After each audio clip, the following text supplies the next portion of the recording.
Banyak orang dari berbagai gereja menjadi marah dan bahkan berkata, apakah kita ini di gereja atau di kontes kecantikan? Ada banyak orang yang pergi ke gereja hanya dengan maksud untuk pamer dan bukan untuk menyembah Allah. Saudara pendengar, bersama dengan saya Oti Priambodo dalam program Jalan 66. Senang sekali karena bisa mempersembahkan program Jalan 66 sebagai program yang memberikan pengetahuan Alkitabiah dan menyuguhkan kepada kita jalan keselamatan. Hari ini kita masuk pada rangkaian pembahasan mengenai surat dari Rasul Paulus yang pertama kepada Timotius, dan kita akan memperhatikan pada pasal yang kedua. Pak Yohanes akan memberikan tema, dalam penyembahan, kesopanan dan arahan haruslah disertakan. Apakah kita perlu berdoa bagi para pemimpin yang ada di negara kita dan dunia ini? Apakah doa kita akan membuat sebuah perbedaan? Bagaimana jika perempuan ingin mengambil bagian dalam acara pujian? Ini merupakan pasal yang agak membingungkan yang akan kita bahas. Oleh karena itu, tetaplah untuk bersama dengan kami. Saudara, hari ini kita akan mempelajari kembali kitab pertama Timotius, dan kita telah melihat bagaimana Paulus telah menentang para pengajar sesat dan pengacau dari kelompok-kelompok yang kacau, yang mencampur adukan mistisisme dan tradisi Yunani kuno. Nah, sekarang kita sampai pada pasal 2 dari surat pertama Timotius, dan Paulus akan memberikan arahan mengenai bagaimana seharusnya pelaksanaan ibadah itu dan bagaimana kita menyembah Allah. Penyembahan merupakan waktu di mana jemaat berkumpul bersama dalam sebuah tujuan yang sama untuk menyembah dan mengucapkan syukur kepada Allah. Jadi mari kita dengarkan firman Tuhan. Pertama-tama aku menasihatkan, naikkanlah permohonan, doa, dan ucapan syukur untuk semua orang, untuk raja-raja, dan untuk semua pembesar, agar kita dapat hidup tenang dan tentram dalam segala kesalehan dan kehormatan. Saudara, perhatikan ya, Paulus memberikan penekanan betapa pentingnya doa. Kita menyembah Allah, kita perlu memperhatikan dua hal. Kita menerima firman Tuhan dan menaikkan doa kepada Allah. Doa adalah salah satu hal yang paling penting di dalam iman Kristen. Dan ini merupakan sesuatu yang sangat dihargai dan sangat ditekankan di dalam perjanjian baru. Paulus memberikan nama yang berbeda untuk doa itu sendiri. Ada permohonan, ya, doa syafaat, ucapan syukur. Saudara, Paulus menjelaskan bahwa kita perlu berdoa bagi siapa? Raja-raja dan pembesar-pembesar. Alkitab menjelaskan mengenai masa-masa yang sulit ketika terjadi perlawanan yang kuat pada masa Kekaisaran Romawi yang pada waktu itu menindas iman Kristen. Saat itu yang menjadi kaisar adalah Kaisar Nero. Masih ingat ya? Yang sangat jahat. Ya, itu sebabnya Paulus menasihatkan agar kita perlu berdoa bagi raja-raja dan pembesar-pembesar. Pada masa itu kekristenan dicurigai karena menyatakan bahwa Yesus Kristus adalah raja. Hal ini dipahami dari sudut pandang politik ya, bukan secara rohani. Dari sudut pandang Alkitab, kita perlu mengingat bahwa raja-raja, pembesar-pembesar berada di bawah kuasa Tuhan. Dan Tuhanlah yang mengizinkan mereka menduduki posisi tersebut. Karena itu penting sekali bagi kita berdoa bagi mereka untuk siapa? Untuk menyenangkan Allah dan berkenan kepadanya. Itulah yang baik dan yang berkenan kepada Allah, Juru Selamat kita. Demikian dikatakan oleh firman Tuhan. Yang menghendaki supaya semua orang diselamatkan dan memperoleh pengetahuan akan kebenaran. Inilah pesan Injil yang disampaikan sebagai sesuatu yang tersedia bagi setiap orang. Tidak ada seorang pun yang ada di bumi ini yang ditolak oleh keselamatan. Allah menghendaki bahwa setiap orang memperoleh pengetahuan tentang kebenaran. Dan Ia ingin pengetahuan tentang kebenaran ini sampai kepada setiap orang yang menerima Injil di hati mereka masing-masing. Saudara, ketika kita mengesampingkan hal ini dan memahami hubungan dengan Allah secara terbatas, kita akan menyadari bahwa Injil akan menjadi sesuatu yang universal dengan memberikan penekanan bahwa Allah adalah penyelamat dan Ia ingin keselamatan itu sampai kepada setiap kita. Firman Tuhan berkata, karena Allah itu esa dan esa pula Dia yang menjadikan pengantara antara Allah dan manusia, yaitu manusia Kristus Yesus. Nah, bagian ini ada dalam kitab Ulangan. Dengarlah Israel, Allah itu esa. Jadi, hanya ada satu Allah dan satu pengantara antara Allah dan manusia. Dan pengantara itu adalah Yesus Kristus. Ini merupakan sesuatu yang jelas sekali dinyatakan kepada kita, saudara. Sehingga tidak ada satu orang pun yang dapat mengambil peranan ini. Yaitu apa? Menjadi pengantara antara Allah dan manusia. Tidak ada orang penting, atau orang kudus, ataupun pemimpin agama, atau makhluk rohani, dan semacamnya, atau bahkan nenek moyang siapapun yang mati menggantikan peran ini. Tidak ada, saudara. Yesus Kristuslah satu-satunya pengantara Allah dan manusia. Inilah mengapa, saudara, kita tidak perlu lagi imam sebagaimana yang dilakukan dalam Perjanjian Lama, yang menjadi pengantara antara Allah dan manusia. Mengapa? Karena Yesus Kristus telah mengambil peranan ini. Dialah yang membawa kita kepada Allah sekarang. Ya, kita lanjutkan ya. Yang telah menyerahkan dirinya sebagai tebusan bagi semua manusia. Itulah kesaksian pada waktu yang ditentukan. Untuk kesaksian itulah, demikian dijelaskan Paulus, aku telah ditetapkan sebagai pemberita dan rasul. Yang kukatakan ini benar, aku tidak berdusta, dan sebagai pengajar orang-orang bukan Yahudi dalam iman dan kebenaran. Saudaraku, Paulus memberikan afirmasi tentang esensi Injil yang menekankan pentingnya doa yang harus dilakukan dengan cara yang terstruktur dan bijaksana.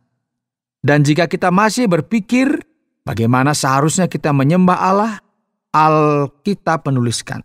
Paulus menyebutkan pentingnya keleluasaan.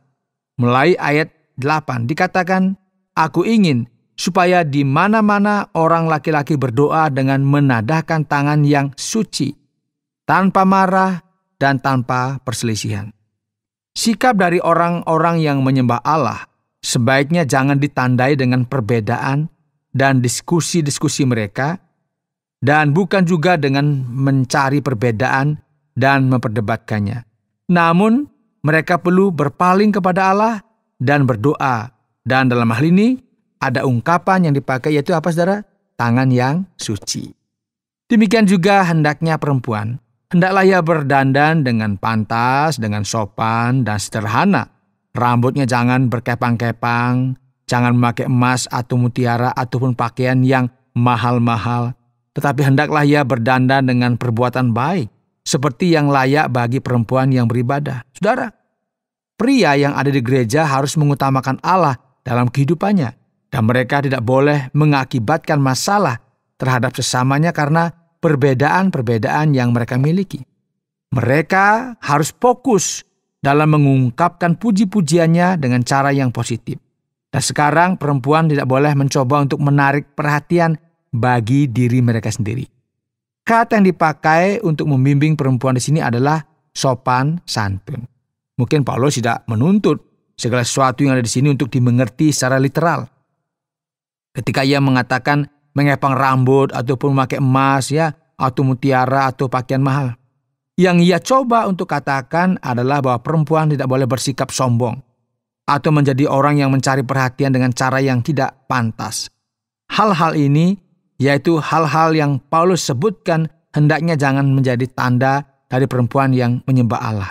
Melainkan sikap baik dari merekalah yang harus menjadi tanda dari mereka.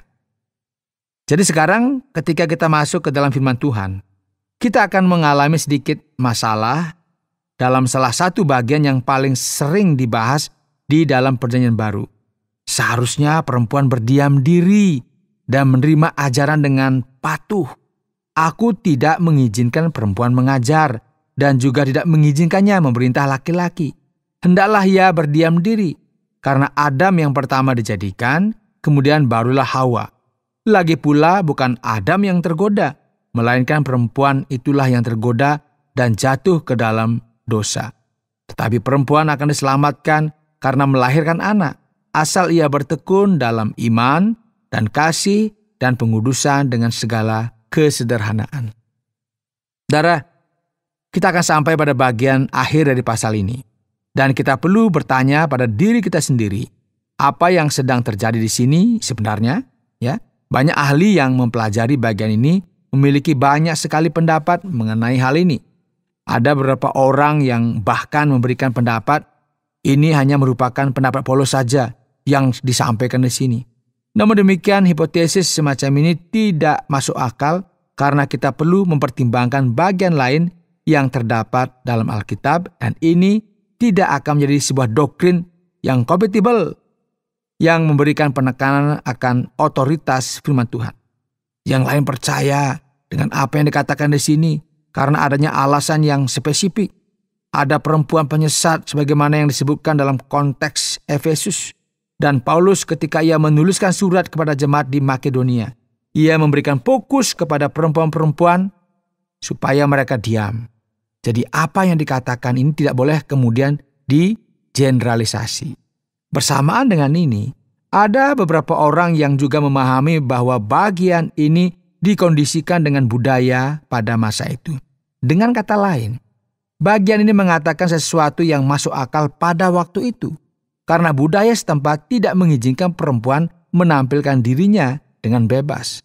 Dan kemudian ada orang lain juga percaya bahwa perempuan tidak memiliki hak yang sama dengan pria. Karena mereka lebih rendah. Jadi sekarang cara pandang tersebut tidak sesuai dengan apa yang dikatakan oleh firman Tuhan. Tentu ini seakan-akan Paulus mencoba untuk mengatakan bahwa otoritas tertinggi yang ada di dalam gereja seharusnya adalah laki-laki, bukan perempuan. Perempuan bisa memiliki otoritas, hanya saja bukan otoritas yang tertinggi. Dan alasan ini bukanlah alasan yang kultural, namun ini merupakan alasan teologis. Ya, teologis ini. Pertama-tama Adamlah yang diciptakan terlebih dahulu, kemudian barulah Hawa. Dan kedua, perempuanlah yang pertama kali diperdaya oleh ular, bukan laki-laki.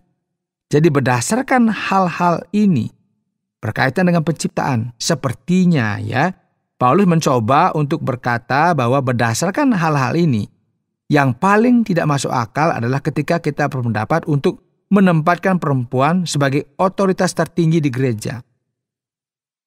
Jadi sekarang, ini tidak berarti bahwa perempuan ada dalam posisi yang lebih rendah. Tidak begitu. Perempuan setara dengan laki-laki. Ini hanya merupakan sebuah hierarki fungsi. Fakta bahwa laki-lakilah yang pertama diciptakan tidak kemudian menyatakan bahwa perempuan lebih rendah dari laki-laki. Dan firman Tuhan akan memperjelas hal-hal ini ketika kita melanjutkan pembacaan kita. Dikatakan dalam firman Tuhan bahwa perempuan akan diselamatkan dengan melahirkan anak. Bukan berarti bahwa inilah yang akan menyelamatkan mereka. Namun dengan melahirkan anak, seorang perempuan menyatakan bahwa perempuan dijadikan dari laki-laki. Demikian juga setiap laki-laki lahir dari perempuan. Betul ya? Setiap orang pasti dilahirkan oleh seorang ibu. Jadi penting bagi kita ya sekarang untuk tetap bertekun di dalam iman, dalam kasih dan kesucian. Penting bagi kita perhatikan bahwa bagian ini memberikan fokus untuk memuji Allah di hadapan umum dengan cara menempatkan Allah sebagai pusat dan bukan sebagai pemarah. Wanita tidak senonoh atau berperilaku tidak pantas. Kebenarannya adalah bahwa dalam penyembahan, kesopanan dan keteraturan haruslah disertakan. Anda sedang mendengarkan Jalan 66 dalam rangkaian pembahasan 1 Timotius pasal yang kedua yang telah dijelaskan oleh Pak Yohanes dengan topik dalam penyembahan, kesopanan, dan arahan haruslah disertakan. Saat ini kita sampai pada sesi tanya-jawab dari kitab 1 Timotius pasal yang kedua ini. Pak Yohanes, merupakan sebuah pasal yang sangat pendek kalau kita perhatikan dalam bagian ini, yang terdiri dari 15 ayat saja. Tetapi ada banyak sekali informasi yang dapat kita baca dalam bagian ini. Dan pertanyaan saya yang pertama adalah, apakah kita benar-benar perlu berdoa bagi pembesar-pembesar yang ada di negara kita, sekalipun mereka ini menentang Injil? Dan kita juga tahu bahwa pada zaman Paulus, yang memerintah adalah orang-orang jahat. Benar sekali Pak Oti, benar sekali. Waktu itu yang menjadi penguasa adalah kaisar yang sangat bengis, yaitu Nero. Dan kita tahu segala sesuatu yang mengerikan yang dilakukan terhadap orang-orang Kristen. Kita perlu menyadari iman Kristen tidak pernah mengajarkan kita untuk membenci ataupun membalas dendam. Itu ya, penting itu. Meskipun ada pemerintah yang sangat buruk, mereka layak untuk kita doakan. Kita juga perlu untuk memperhatikan apa yang diajarkan di dalam kitab Roma pasal 13, yaitu bahwa semua pemerintah dan pembesar ada karena Allah yang mengizinkannya. Kita perlu menyadari bahwa Allah adalah Tuhan dari segala sesuatu. Kita perlu berdoa dan meminta kepada Allah agar bekerja dalam kehidupan para pembesar-pembesar ini, supaya kita bisa hidup sebaik mungkin di dalam masyarakat. Tindakan ini tidak bisa dikesampingkan oleh kita sebagai orang-orang Kristen. Ya, jadi kita perlu mendoakan para pemimpin kita di negara di mana kita ada. Sekarang Pak Yohanes, kalau Allah menghendaki supaya semua orang diselamatkan, mengapa tidak semua orang diselamatkan? Ya, ini pertanyaan yang banyak sekali diperdebatkan di sepanjang sejarah dunia teologi dan dunia kekristenan. Alkitab mengajarkan bahwa Allah itu berdaulat dan Ia berkuasa pada saat yang bersamaan. Alkitab mengajarkan kepada kita bahwa umat manusia memiliki sebuah kehendak bebas dan mereka diizinkan untuk memilih, dan ia harus bertanggung jawab atas pilihan mereka sendiri. Beberapa teolog memilih untuk memberikan penekanan pada kedaulatan ilahi, sementara yang lain lebih memilih untuk memberikan penekanan pada tanggung jawab manusia itu sendiri. Bagian ini jelas sekali ya, mengatakan bahwa Allah menghendaki setiap orang beroleh keselamatan. Dan ada beberapa orang yang mengatakan, oh tunggu dulu, jika Allah menghendaki setiap orang beroleh keselamatan, dan kehendak Allah adalah sesuatu yang harus terjadi, maka apakah setiap orang akan diselamatkan secara otomatis? Atau jika tidak, pasti Allah tidak menghendaki setiap orang untuk beroleh keselamatan. Mungkin Allah hanya menyelamatkan beberapa orang saja. Atau mungkin ya Allah ingin setiap orang diselamatkan. Namun demikian ya, tidak satupun dari pendapat-pendapat ini yang sesuai dengan bagian ini. Sebenarnya Allah benar-benar menghendaki setiap orang diselamatkan. Dan sekarang ada kemungkinan bahwa dalam hal ini, kehendak Allah bukanlah sebuah kehendak yang absolut. Namun ini berarti bahwa Allah telah menyediakan keselamatan bagi semua orang. Allah telah melakukan hal ini supaya tidak ada seorang pun yang bisa berkata, aku tidak diselamatkan karena aku tidak mendapatkan kesempatan. Allah telah melakukan sesuatu sehingga setiap orang memiliki akses kepada keselamatan itu sendiri.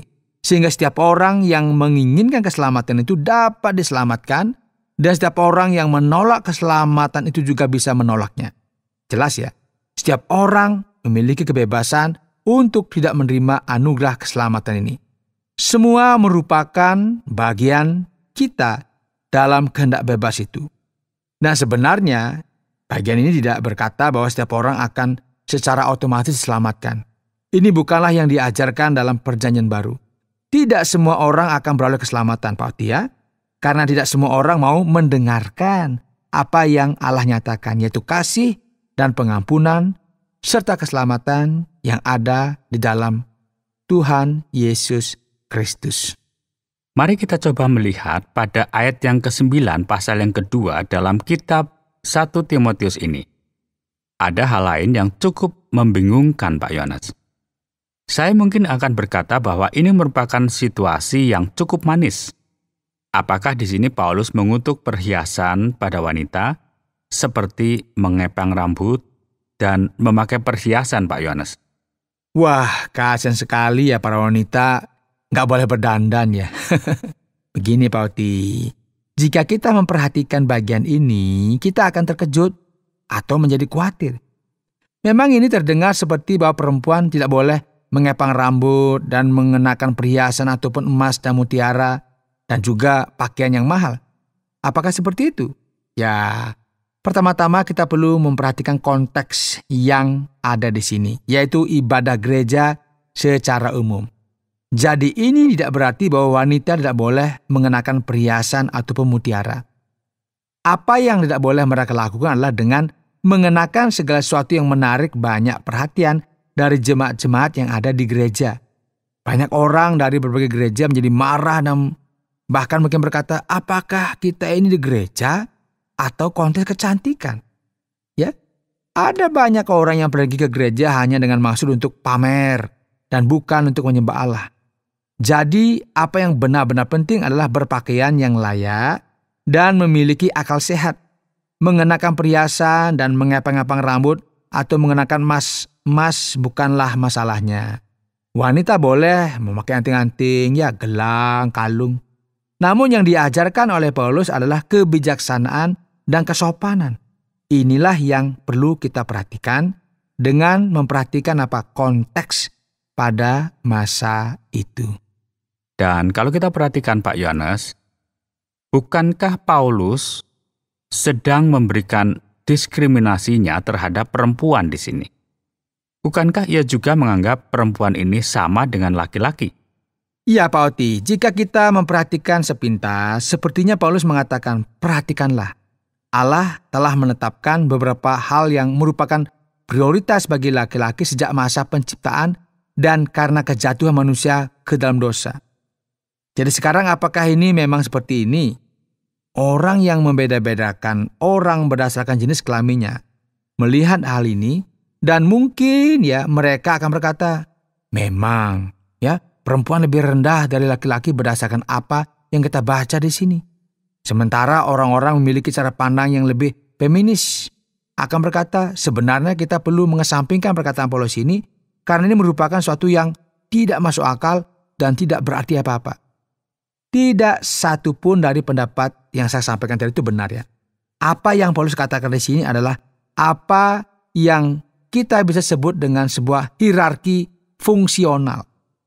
Allah telah menetapkan sebuah tanggung jawab yang besar bagi laki-laki. Oleh karena itu, apa yang diajarkan di sini bukanlah sesuatu yang merupakan hierarki esensial.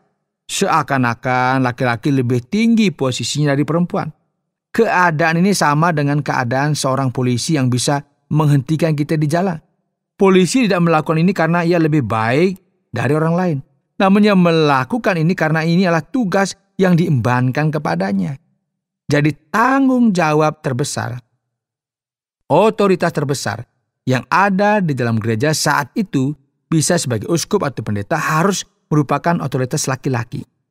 Inilah fungsi hierarkis yang ada di dalam firman Tuhan, namun ini bukan merupakan hierarki yang esensial. Paulus tidak berkata bahwa perempuan lebih rendah dari laki-laki, atau bahwa perempuan itu lebih lemah dari laki-laki. Bukan ini yang sedang dikatakan di bagian ini, biar clear dan jelas dan tidak membingungkan kita. Bagaimana pada saat kita memahami keselamatan para perempuan yang muncul di akhir pasal yang kedua ini Pak Yohanes, tepatnya di ayat yang ke-15. Karena ini semua sepertinya agak aneh. Benar sekali Pak Oti, ini merupakan salah satu bagian yang sangat sulit dimengerti, yang sering menimbulkan kesalahpahaman di dalam Alkitab. Mengapa? Karena bagian ini berkata bahwa perempuan akan diselamatkan dengan melahirkan anak. Dan sekarang bagaimana dengan orang-orang yang salah paham dengan hal ini? Karena dalam bagian ini dikatakan bahwa perempuan akan diselamatkan karena melahirkan anak. Bagaimana orang-orang diselamatkan jika seperti ini? Ada yang berpendapat bahwa perempuan akan diselamatkan karena melahirkan anak. Yang berarti bahwa daripada mengajar dan bekerja di gereja, perempuan hanya perlu tinggal di rumah dan menjaga anak-anaknya. Sepertinya ini bukan terjemahan yang benar ya. Ada yang lain yang membayangkan ini seperti sebuah referensi terhadap Maria, ibu Yesus, yang merupakan kebalikan dari Hawa. perempuan akan diselamatkan dengan melahirkan anak berarti bahwa Yesus telah lahir dan membawa keselamatan.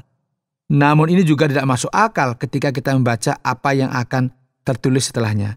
Asal ia bertekun dalam iman dan kasih dan pengudusan dengan segala kesederhanaan.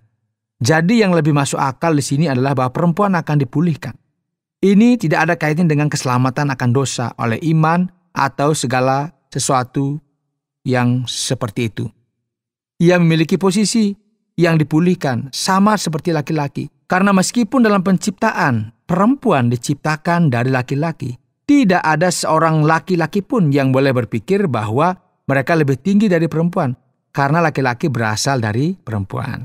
Jadi bagian ini sebenarnya merupakan suatu yang memberikan keseimbangan terhadap gagasan bahwa laki-laki lebih tinggi dari perempuan karena penciptaan, dan bagian ini memberikan penekanan bahwa kesetaraan antara laki-laki dan perempuan merupakan sesuatu yang esensial di antara mereka. Baik, terima kasih banyak Pak Yones atas setiap jawaban yang sudah diberikan.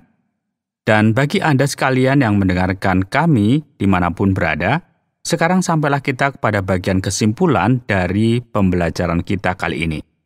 Saudara, hari ini dalam program Jalan 66, kita telah mempelajari kitab Timotius pasal 2, dan tema kita hari ini adalah dalam penyembahan, kesopanan dan arahan haruslah disertakan. Dalam pasal ini Paulus menarik perhatian kita pada sebuah realita ibadah di gereja dan bagaimana kita memuji Allah karena ada banyak hal yang fundamental yang harus dipikirkan dan banyak sekali hal-hal yang kita lakukan yang menyimpang. Allah lah yang harus menerima segala pujian dan hormat. Jadi saudara yang dikasihi oleh Tuhan, inilah pelajaran yang sangat berharga yang harus kita pelajari bersama. Ketika kita hendak memuji Tuhan, penting sekali bagi kita menekankan bahwa hanya Allah sajalah yang layak untuk menerima segala perhatian dari kita. Saudara pendengar, karena waktu yang tidak memungkinkan, kita akhiri program Jalan 66 kali ini. Kami menantikan Anda untuk tetap mengikuti pelajaran berikut dalam lanjutan pembelajaran Alkitab yang memberikan pelajaran menyeluruh tentang firman Tuhan. Jika Anda memiliki pertanyaan atau berespon terhadap topik berhubungan dengan program ini, silakan menyampaikan melalui WhatsApp ke nomor 081 333 777 386. Terima kasih atas perhatian Anda.